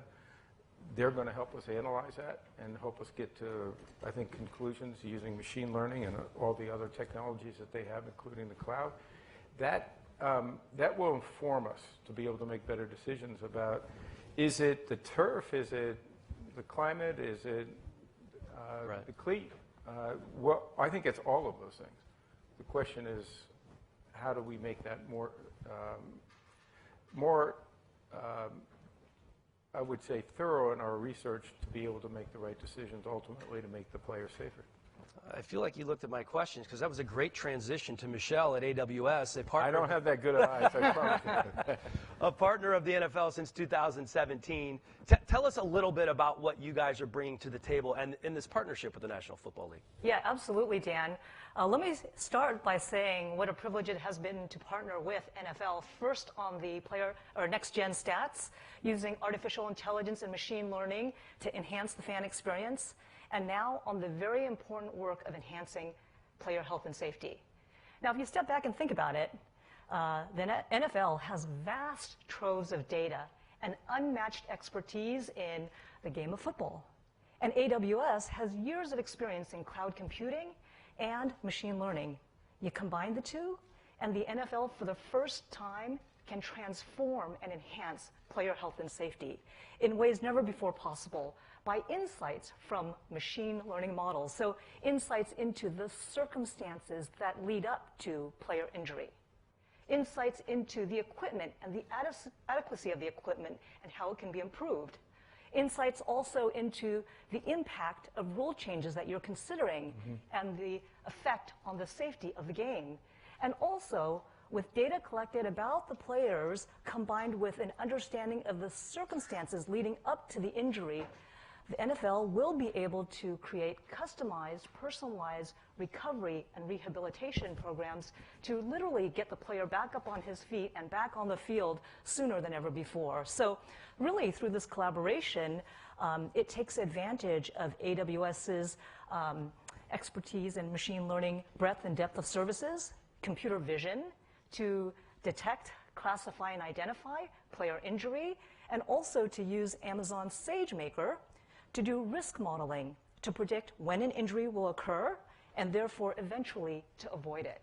So we're also working together on a digital athlete, which is nothing more than a virtual representation of a player. And with this virtual representation, it's really a digital twin, if you will.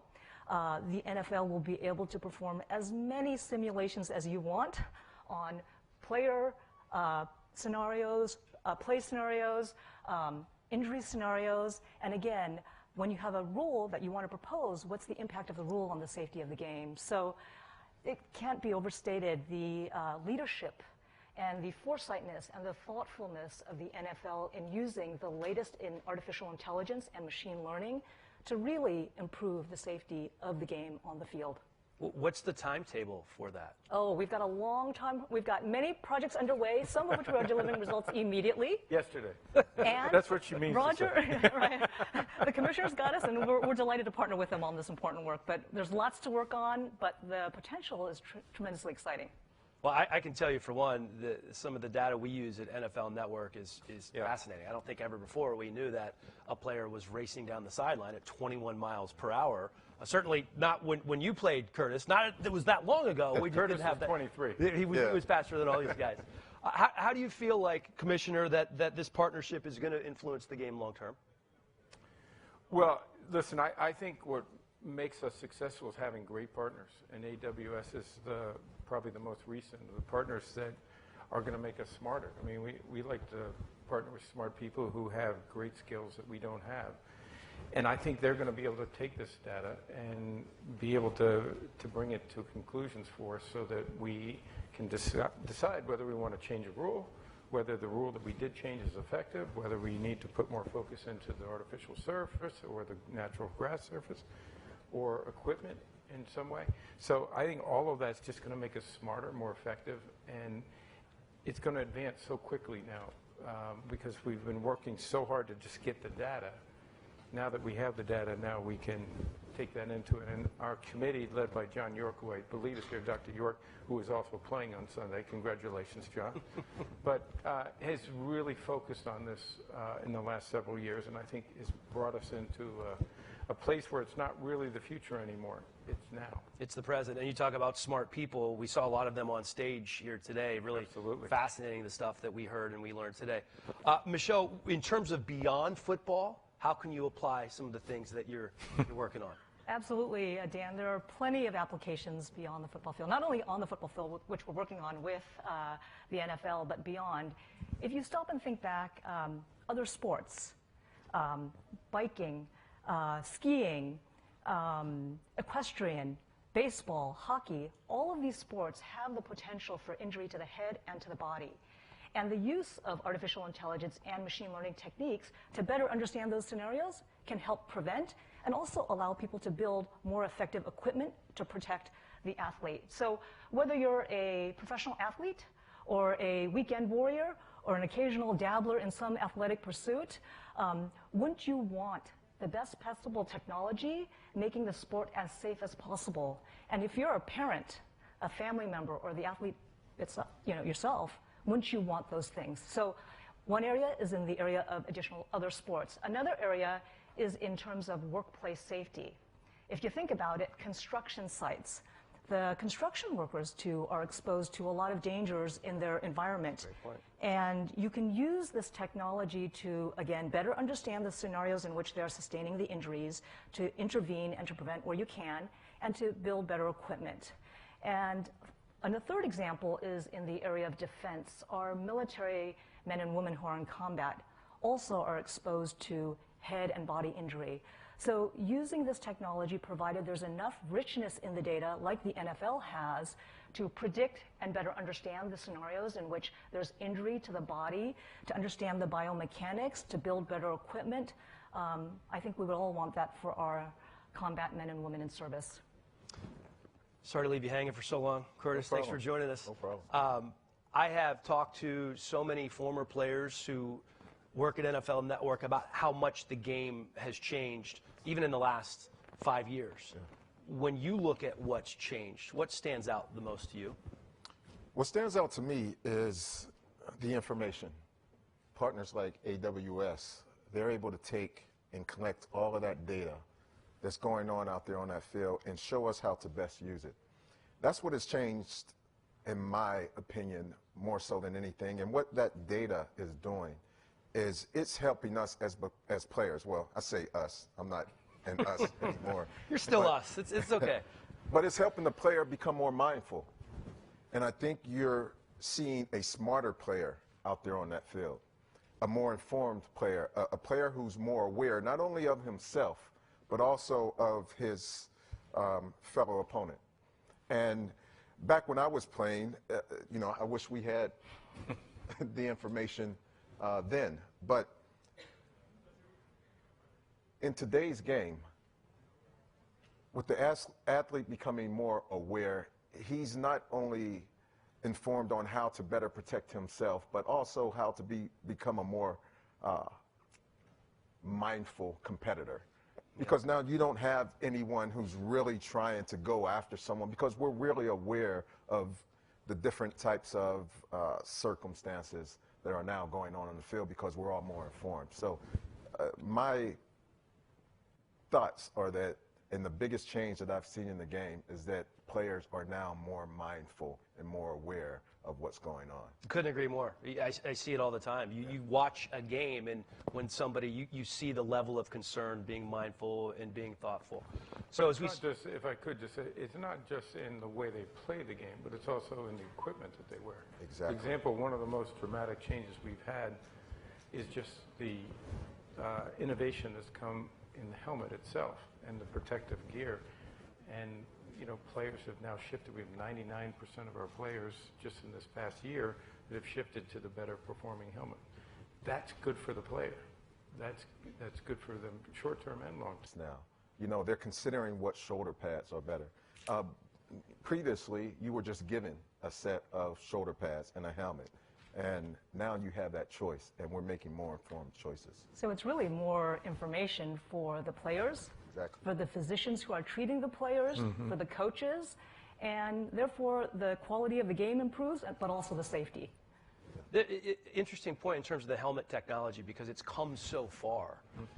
Would there be a possibility of one company having such good technology that there's a partnership with the NFL, or maybe even an ownership stake in a certain company? I don't really think so, Dan. As a matter of fact, we were very close in the 90s of only having one manufacturer of a helmet. And one of the things that we wanted to do was stimulate competition that would stimulate innovation. And that's what we have. I think we have 6 new helmets being introduced this season. Every time a new cycle or generation of helmets are designed, they're going to be designed at a higher level, better quality. And I believe, and I think our experts do, I think I see Dr. Crandall there in the front row, that we're going to have helmets for different positions because the impacts are different. An offensive lineman and defensive lineman have a different contact and different impacts than probably the defensive back and the wide receiver. So I believe that soon we'll be seeing different helmets for different positions to try to have the best protection at that position. Some with more padding in the front as opposed to some with more padding on the side soon. And padding on the back. And the back of the head. Particularly, I just saw Daniel Jones, quarterbacks. Right. The back of the helmet's a good place to have that protection. When you say soon, within the next year to 18 months or a little further? Well, if I answer that, Dr. Crandall's going to get a little excited, but I would say in the next year or two. But that's up to Doc and how fast he can move the University of Virginia and all his experts. Well, certainly a lot of people working on it Yes, right there now. are. You know, they've done incredible work, and my money's on them. Curtis, let's spin this forward from a player's perspective. How do you expect the game to evolve and change as we look further down the road, 5, 10 years from now? Again, I really think that the game is already in the process of changing significantly from a safety standpoint. And athletes are learning how to train better. You know, they're learning how to practice better. Everything is being upgraded. And I think that we're seeing that transition out on the field. And players are, again, I can't stress enough the awareness that a player has in today's game. It makes all the difference in the world. I think that players are becoming faster, stronger, bigger, and it's because they're learning how to train better. Players are eating better. You know, there was times when I played, you know, before the games, we would send the rookies to the chicken wing place to get all these fried chicken wings, and we would have this big pan of chicken wings. But now we know better. Right. And I think that that's making a huge difference on the game. I can't eat fried chicken anymore, Curtis? You not can. Before you play. But not before a game on Sunday. Okay, I got you. I got you. You are on the player safety advisory panel. Tell us a little bit about how that works and what goes on there. Well, there's a group of guys who our number one goal is to help this game be safer. There's nothing more important to us. And in collaboration with the NFL, we're able to take all that information because what we're doing is we're taking the science of the NFL and we're trying to figure out how to make that work best with the experience of the NFL. And when you combine the two together, I think what we're seeing now is that transform to what's out on the field now, because that science is great, but if you don't have the experience, you know, I feel that there's something incomplete. And experience is great, but if you don't have the science to prove the experience, then it's still incomplete. But when you put those things together, it's creating a better and a safer game for the players. You know, Dan, to that point, too, I think there was, and Michelle and Curtis have mentioned it, there was a period of time where people didn't think we could make the game safer and better at the same time. Exactly. And I think we have. I think we've accomplished that, and I think we will be able to even advance that further. But I think, and part of that is the awareness that Curtis is talking about. There's a culture change in the NFL because of this awareness, and they understand how to train. They understand how to take care of their bodies. They understand what techniques to avoid, which can lead to an injury. And frankly, one of the great things that, to me, indicates the change in culture is the amount of self-reporting on concussions alone. You know, 10 years ago, they used to say a player's never going to report when they have a concussion. Well, not only is that player reporting more frequently, but teammates are reporting more frequently, coaches are reporting more frequently, officials are reporting more frequently, because they are aware of the symptoms, of the signs that someone may be struggling in some fashion, and get medical attention to them immediately. That to me is a culture change which I know a lot of people didn't think would happen, and it is clearly happening in the NFL. And you don't make a culture change overnight, and to see it on the NFL level. My 12-year-old son plays tackle football, and it's okay for them to leave the game. And right. if anything happens, nothing's questioned. Right. And I think when they see it on the NFL level, at the grassroots level, it makes it that much easier, and that culture change will be complete as they... And hopefully it'll happen in other sports. Yeah, absolutely. Absolutely. Go ahead, Curtis. No, I was just going to say to Roger's point,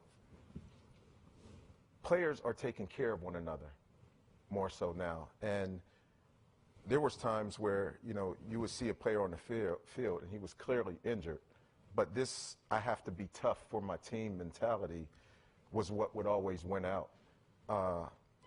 Today, athletes are even holding one another much more accountable, which I think is making a difference in the health and safety of the player on the field.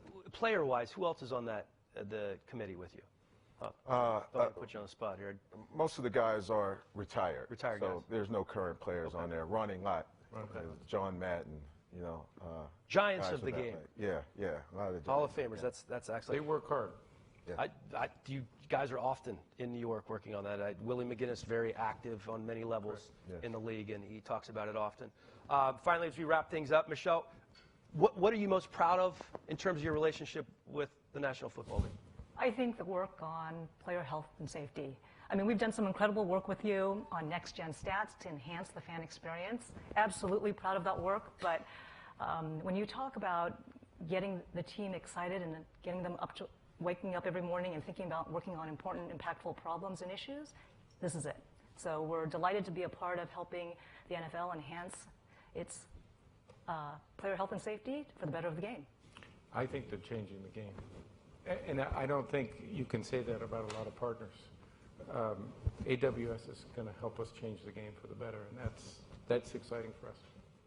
We are out of time for our panel discussion. They're going to pull these chairs out from under us if we don't hop up. Should we get up? Let's get up. You guys, if you don't mind, Curtis and Roger, hang here for a minute. We're going to award the winners, and we're going to take some pictures if you have time for that. Yep. Let's come on over here while they clean the area out. Get out of the way.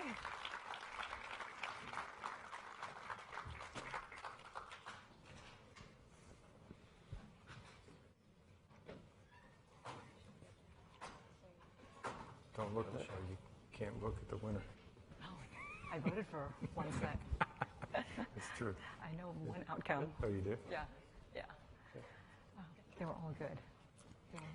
I only got to see about half of them, but I was impressed. Yeah, it takes a lot to get up there and put yourself out there, your idea out there. I agree with that. Can I ask one Super Bowl question for the audience? Yes.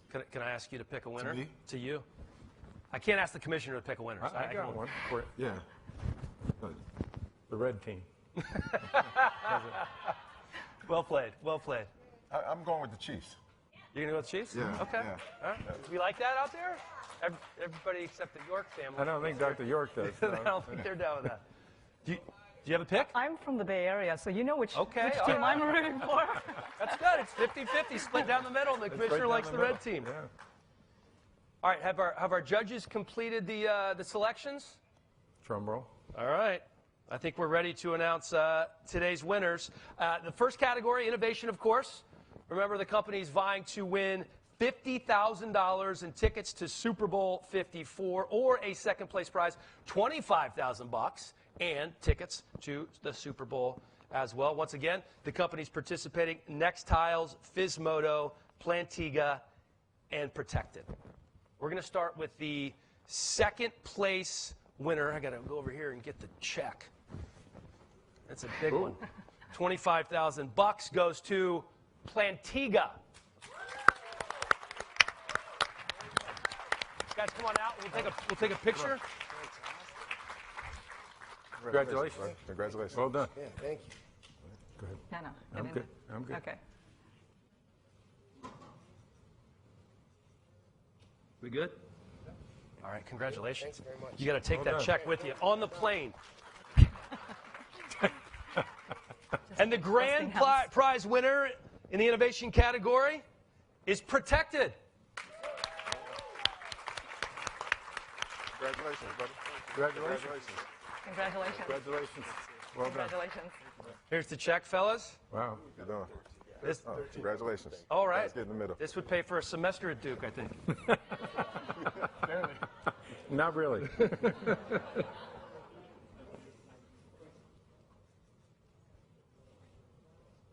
All right. Congratulations, guys. Well done, guys. Excellent job. Nice Well done. Congratulations. Well done. All right, now on to our second category. This is analytics. One of today's participants is going to get 2 tickets to the Super Bowl. And they are making their way out to stage right now. We have, Ben, let's go right on over there on the side, my man. And we have Elijah Hall and John Miller. And let me go get, hold on, we have the ticket right here. Again, you're going to have to carry this with you to the game. We're only bringing 1 out, but you do get 2 tickets. In the analytics category, our grand prize winner, Ben Jenkins.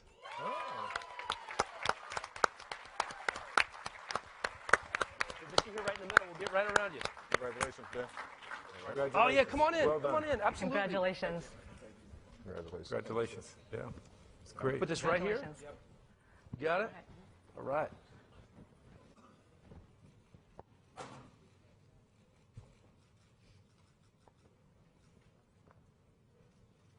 Well done. All right, that's all the tickets we have to give away today, guys. Hey, good job. He's gonna make sure he takes that Congratulations. ticket. How about a big round of applause for our judges, please? Michelle, the commissioner, Curtis. And Dan. We're going to be. Thank you. There's going to be some refreshments outside. Thank you so much. Everybody enjoy the rest of Super Bowl week here in Miami. Thanks, Michelle. Thanks for the collaboration. Yeah.